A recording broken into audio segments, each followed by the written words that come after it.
of the history of Wing Chun Kung Fu, as I feel there's several elements of the history that are very important for every practitioner to understand. About 300 years ago in China, the Shaolins, or the Hans, were being oppressed by the Manchu warriors. 5 masters at this time got together inside the Shaolin Temple in secrecy to create one very unique art. They did this by pulling together all the common knowledge and principles of each art that were ultimately the most effective in combat. Before the art could be taught, a traitor inside the temple opened up the gates, the Manchus stormed the temple and burnt it down. There was a survivor, though, one of the 5 masters, a nun named Nim.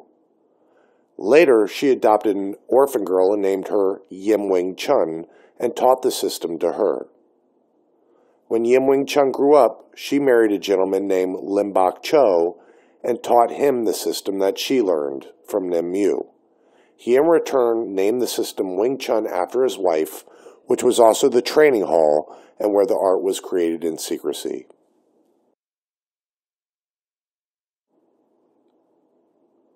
These are some elements you should know about the history. First, 5 masters got together and took all the common principles from each art that were ultimately the most effective in combat. Economy of movement, economy of energy. It was a combination of similar concepts and principles that were used to create this art. As it was a matter of survival, the art was created to be learned in a short period of time. They didn't have 20 years to master a traditional Kung Fu martial arts system.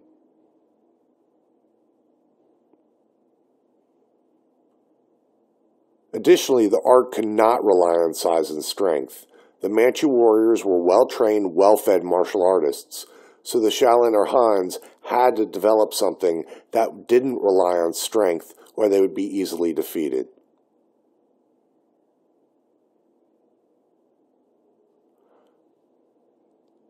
Lastly, the art was created to defeat all existing martial arts at that time.